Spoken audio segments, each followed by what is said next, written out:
Welcome to the fourth lecture on fluid properties. This is from the lecture series on fluid mechanics. In this session, we will discuss two important fluid properties, namely surface tension and capillarity, their causes, consequences, and related terminologies. We will obtain expression for surface tension on liquid droplet and hollow bubble. Also, we will derive expression for capillary rise and depression, and solve some numerical problems which will strengthen the concept of surface tension and capillarity. Now I would like to mention the following real life experiences which are directly attributable to surface tension. Tiny liquid droplets have spherical shape. Small insects and ants can land on the water surface. They can even walk on the water surface. A drop of mercury forms almost a perfect sphere. Small mercury drops have spherical shape, but larger drops, they get flattened due to the gravity effect. A small steel needle or a razor blade can be supported by water surface when they are placed gently on it.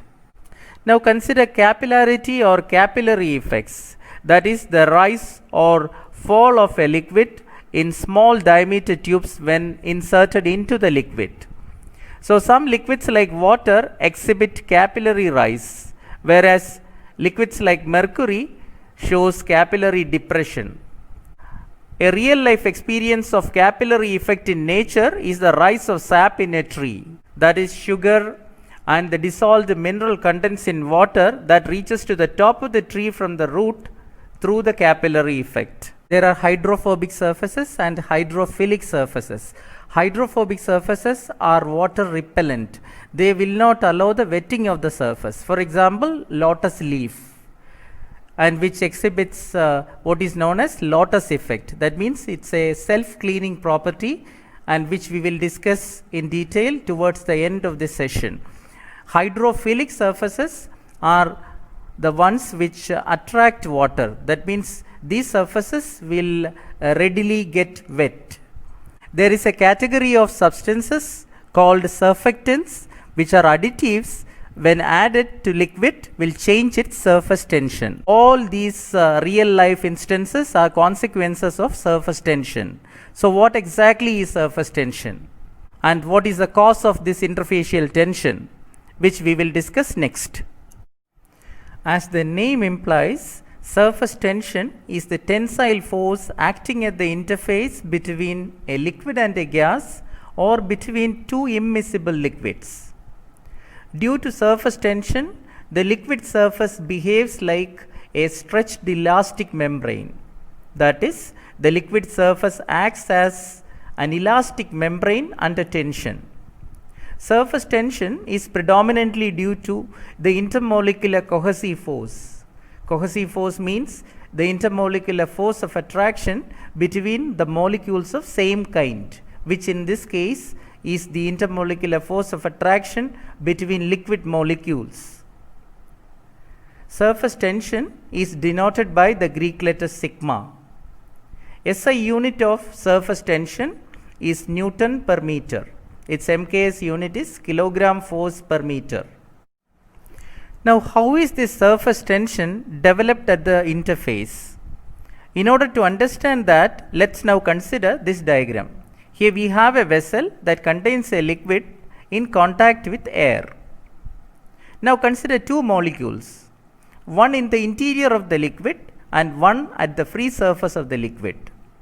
The molecule in the interior of the liquid is equally attracted in all directions by the surrounding molecules. In other words, there is a spherical zone of influence for the molecule well inside the liquid. But for the molecule on the free surface of the liquid, that is attracted by the liquid molecules below the free surface and on the free surface. And above the free surface, you have air molecules.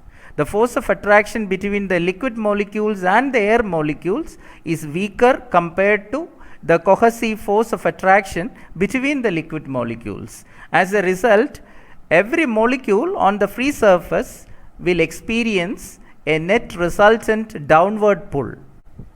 So there is a net resultant force of attraction acting on the molecules at the free surface of the liquid, which tends to pull the molecules on the surface of the liquid towards the interior of the liquid. This causes surface tension at the interface. Because of surface tension, liquids try to minimize the surface area. In fact, this is the reason for the tendency of liquid droplets to attain spherical shape. It is important to note that the spherical shape has the minimum surface area for a given volume.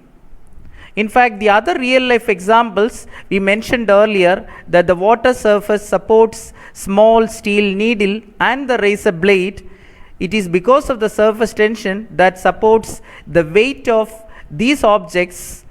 That's why these phenomena are possible. Whenever free surface of a liquid is formed, mechanical energy is stored on the surface, which is called surface energy. Surface tension can also be defined as the surface energy per unit area of the free surface formed.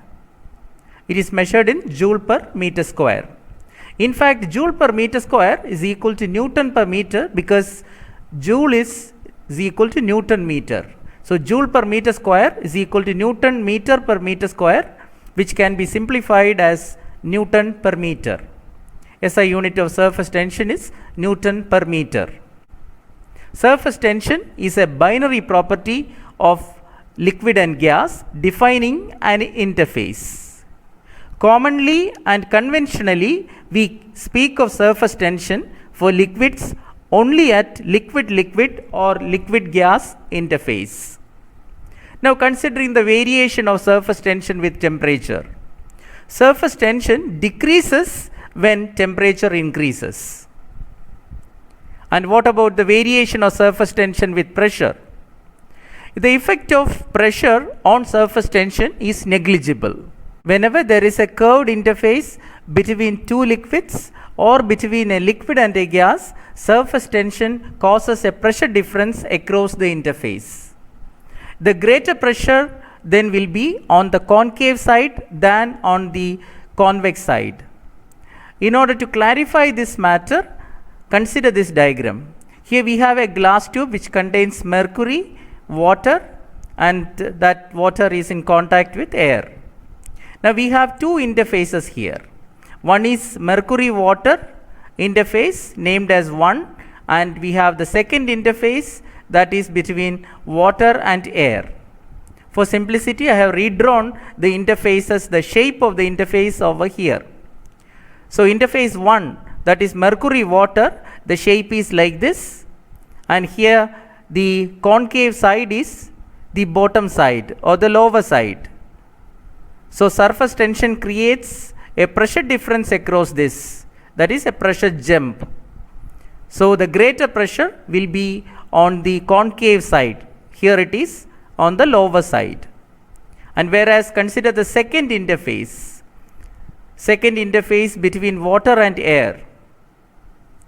So here the concave side is the upper side. So therefore that side we will be having a greater pressure. I would like to add one more important fact about surface tension. By adding impurities, surface tension of a substance can be changed considerably. Certain chemicals called surfactants can be added to a liquid, usually to decrease its surface tension.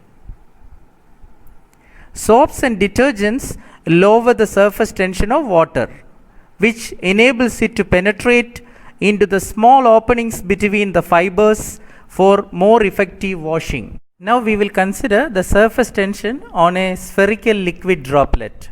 In order to obtain an expression for the surface tension on a liquid droplet, we will consider half of a liquid droplet, which is hemispherical in shape like this. Here if you consider the surface tension force, so that will be acting tangential to the curved surface like this. And here for equilibrium of the droplet, the total surface tension force is balanced by force due to the excess pressure inside. Here the surface tension of liquid surrounded by air is represented by sigma Newton per meter. Diameter of the droplet is equal to d meters and radius r is equal to d by 2 in meters. Inside pressure P suffix I, Pi in Newton per meter square or Pascal. Outside pressure is P suffix O, P naught is in Newton per meter square. We know that inside pressure is greater than the outside pressure, Pi is greater than Po. Therefore, the excess pressure inside represented by delta P is equal to Pi minus Po. And when you make a balance, total surface tension force, that is actually balancing the force due to the excess pressure inside the droplet. So total surface tension force is here sigma multiplied by the total length of the surface boundary, that is 2 pi r. Sigma into 2 pi r is equal to the pressure force due to the excess pressure inside, that is the excess pressure delta P multiplied by the area. The area is pi r square. Therefore, sigma into 2 pi r is equal to delta P into pi r square. Therefore, sigma is equal to delta P into radius by 2. And if you replace radius as diameter by 2, then you will get sigma is equal to delta P into d by 4. So, for spherical liquid droplet, the excess pressure inside will be equal to, on rearrangement, you will get 4 sigma by d. Now consider the surface tension on a hollow bubble that is spherical in shape. For example, a soap bubble. Let the diameter of the bubble be d and the radius r is equal to d by 2 and the inside pressure is Pi, outside pressure is Po. The difference in pressure delta P is equal to Pi minus Po. We know that Pi is greater than Po, therefore the excess pressure inside delta P is equal to Pi minus Po. So here we have the liquid film which is in contact with air on both sides, outside and inside.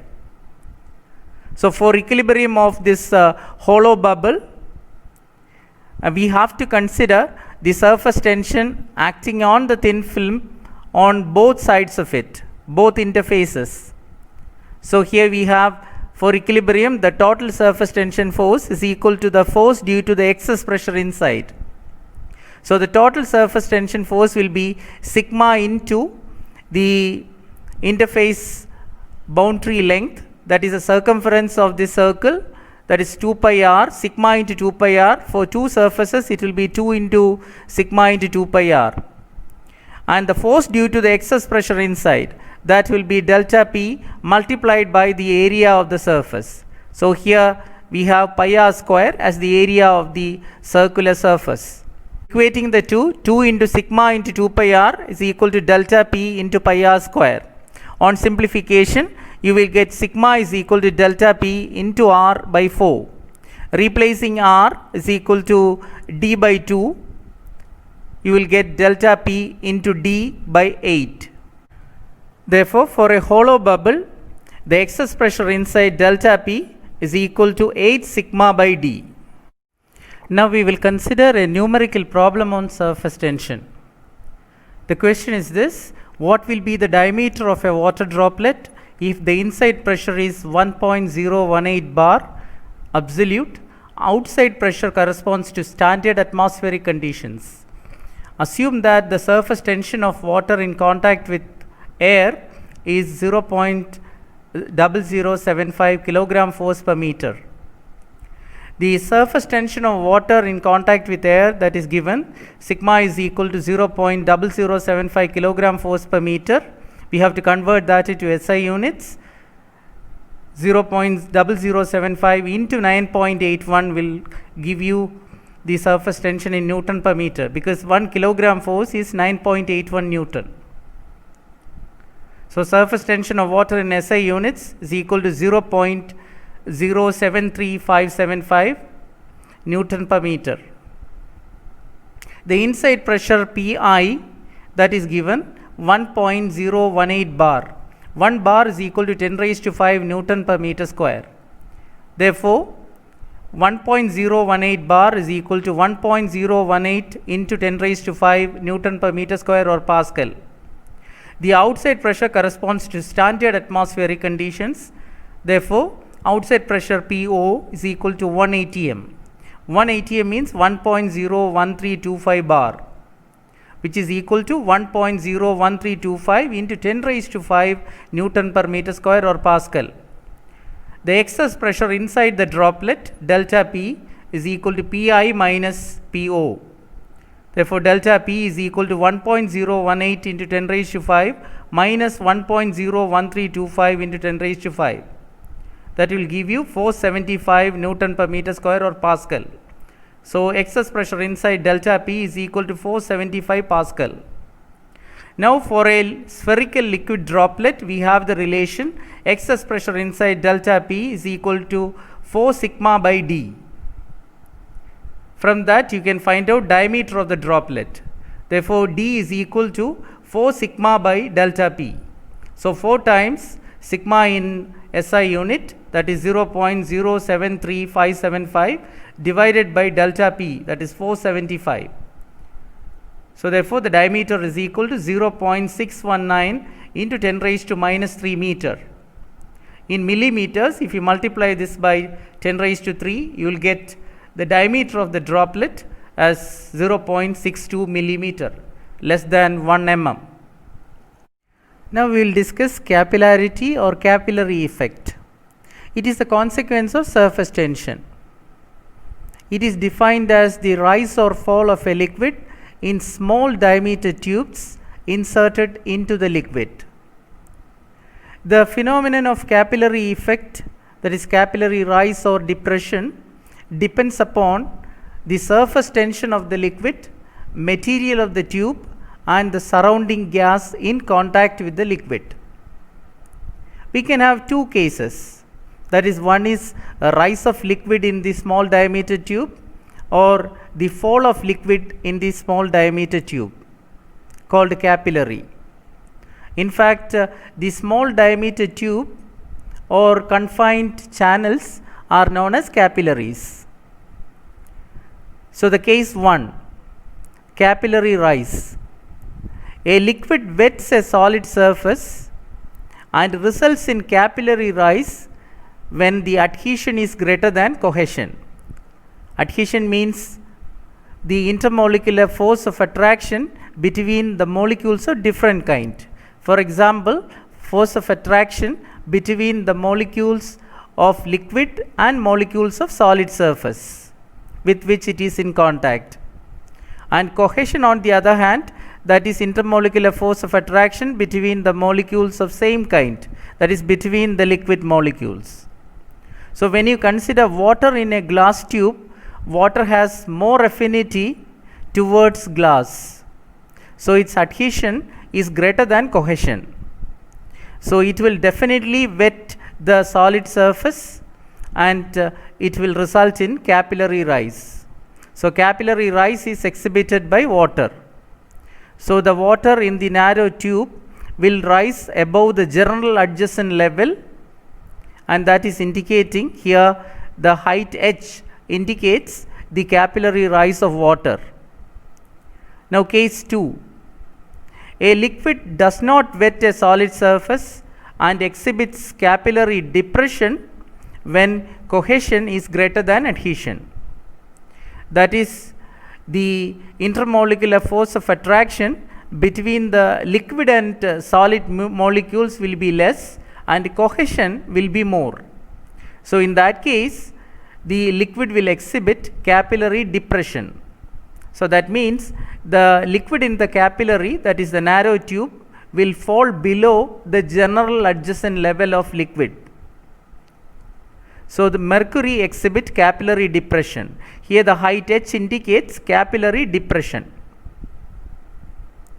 And the relative magnitude of cohesive and adhesive force determines the wetting characteristics. So, that means if adhesion is more than cohesion, then definitely the liquid will wet the surface. And if the cohesion is more than adhesion, then the liquid does not wet the solid surface. For example, mercury. The strength of the capillary effect is quantified by a contact angle theta, that is also known as wetting angle. The curved surface of liquid inside the tube is known as meniscus. If you consider the meniscus of water and mercury in glass tube, the shape will be like this. The mercury will have a convex meniscus and water will have a concave meniscus. In order to understand what is contact angle, let us consider this diagram. Here we have a capillary tube inserted into water, and the water is exhibiting capillary rise, that is represented by the height h over here. Here the curved surface inside the capillary is shown by this concave meniscus. So if you draw a tangent to the curved surface inside the tube, so you will get a curve line like this, and that tangent line makes an angle with the solid surface, which is glass surface here, and that angle is called contact angle. That is angle which the tangent to the curved surface of the liquid makes with the solid surface at the point of contact is called contact angle theta. And the strength of the capillary effect is quantified by the contact angle theta. Water and glass in contact with air, the contact angle theta is equal to 0, whereas the contact angle theta is equal to 130 degrees for mercury and glass when in contact with air. The surface tension force acts along this tangent line to the curved surface, which we call meniscus. Now we will find an expression for the capillary rise and depression H. So in case of water, we know that there is capillary rise. So we say the capillary rise H is equal to greater than 0 or it is positive. Whereas in the case of mercury, there is capillary depression. So therefore this H, a height H, will be less than 0 or it is negative. And this diagram gives you a better idea about the contact angle. Here the meniscus is shown. In the case of water inside the capillary tube, this has a concave meniscus, and if you draw a tangent at the point of contact with the glass tube over here, see the tangent line is this one, and that is the direction along which the surface tension force acts, and it is inclined at an angle theta with the solid surface. This is the contact angle theta, and because of this surface tension force, the liquid column rises in the capillary tube up to a height h. So in other words, the total surface tension force balances the weight of the liquid column inside the capillary tube. So if you have a cylindrical tube and the weight of the column of liquid for the height h will be balanced by the vertical component of the total surface tension force. Here in this diagram, the surface tension force, the direction in which it acts is very clear. Here the surface tension force is acting along the tangential direction, so as shown in this diagram, all around, and it is inclined at an angle theta to the vertical. The total surface tension force in this case is sigma multiplied by the length of the boundary, here the circumference. So circumference in terms of diameter is pi into d, if d is the diameter of the capillary tube. Here sigma is the surface tension of the liquid in Newton per meter, d is the diameter of the capillary tube in meters, and theta is the contact angle, rho is the mass density of the liquid in kilogram per meter cube. The specific weight or weight density of the liquid in SI units is equal to rho into g, Newton per meter cube. So the total surface tension force here is sigma into pi d, and if you take the vertical component of it, then that will be sigma into pi d into cos theta, because theta is the contact angle between the direction of the surface tension and the glass tube, that which is vertical. So therefore the vertical component here is in terms of cos theta. So the total surface tension force is sigma into pi d into cos theta. So that balances the column of a liquid over a height h. So if you consider the weight of this much volume of the cylinder for a height h, then you will get specific weight multiplied by volume of liquid. So that will be the weight of liquid, because specific weight is weight divided by volume. So weight of liquid will be specific weight into volume. So specific weight W, small w, into volume of liquid, volume of that cylindrical column of liquid for a height of h. So that is area of cross section multiplied by this h. H is in fact the capillary rise.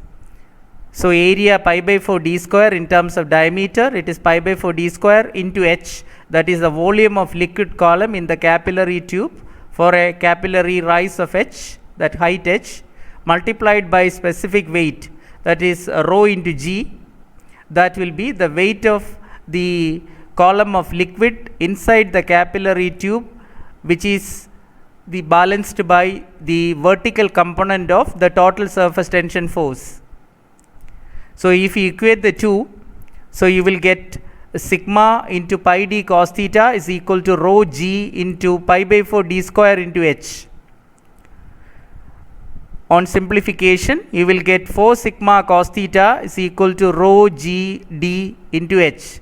Therefore h is equal to 4 sigma cos theta divided by rho g d. In the case of capillary rise, theta will be less than 90, and in case of capillary depression or capillary fall, theta is greater than 90. Let's now solve a numerical problem on capillary effect. Determine the capillary rise in 4 glass tubes of diameter 0.6 mm, 1 mm, 3 mm and 10 mm when inserted in water. Assume contact angle theta is equal to 0 and surface tension of water in contact with air is 0.073 Newton per meter at 20 degrees Celsius. If the above glass tubes are inserted in mercury, find the capillary depression in each case. Assume that theta is equal to 130 degree and surface tension of mercury in contact with air is 0.48 Newton per meter at 20 degrees Celsius.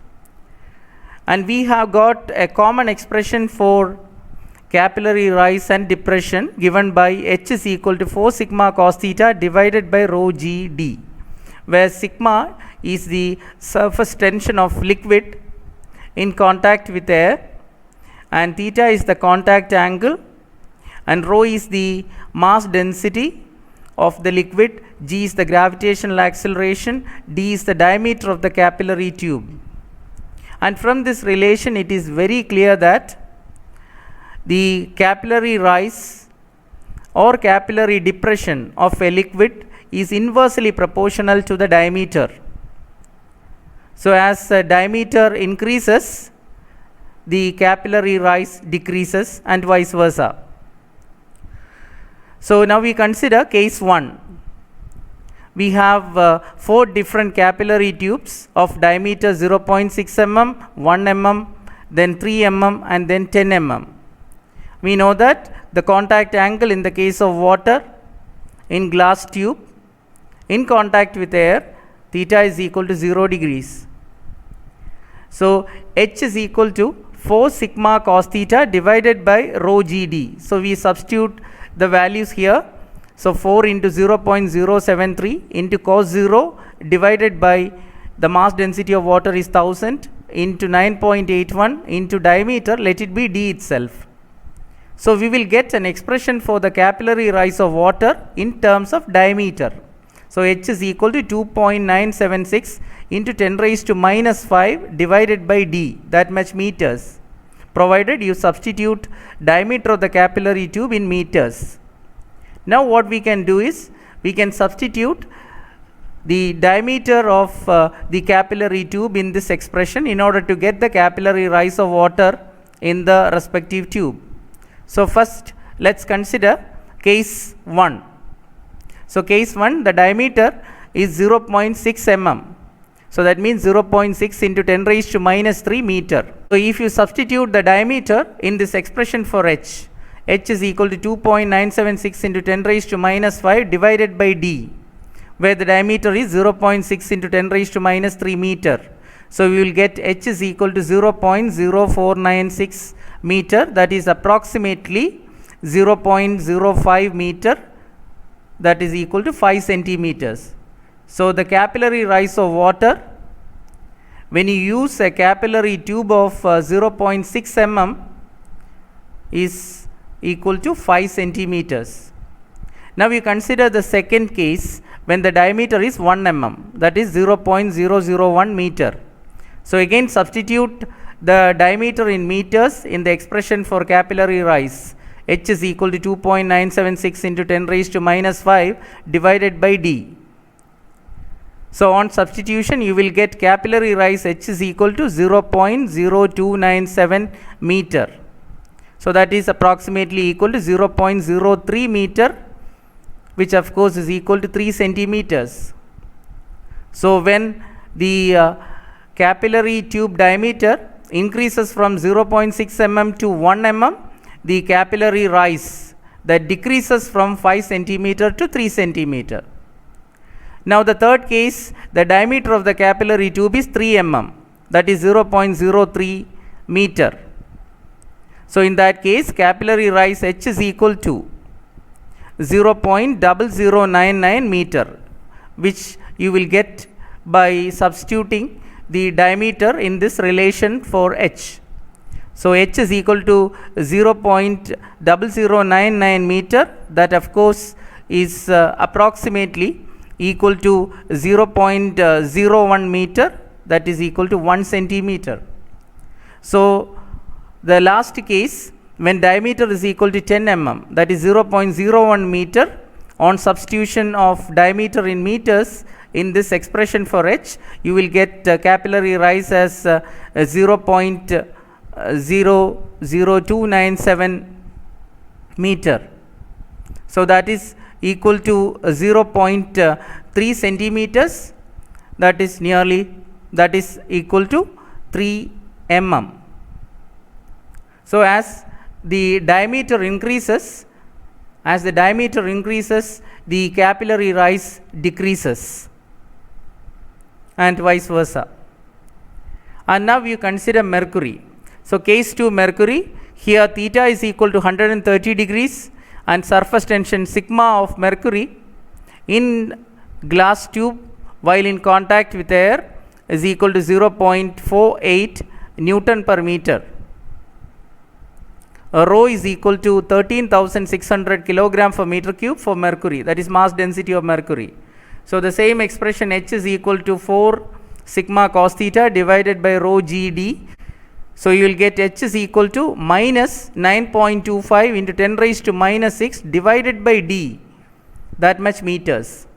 So in this expression you have to substitute the diameter of the capillary tube in meters in order to get the corresponding capillary depression.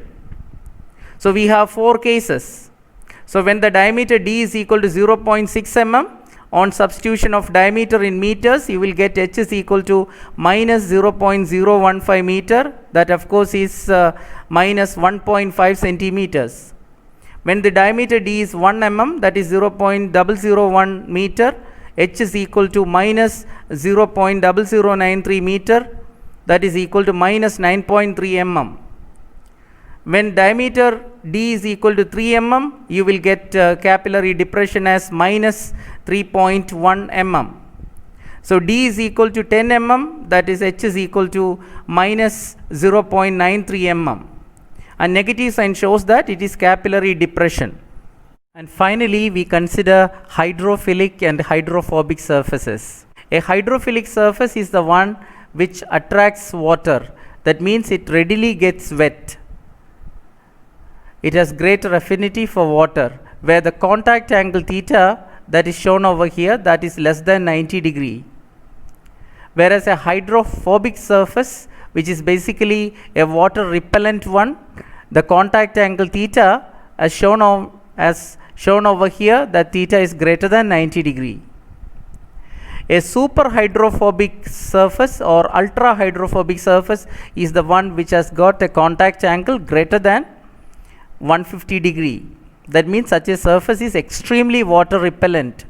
For example, a surface which shows the super or ultra hydrophobicity is the lotus leaf.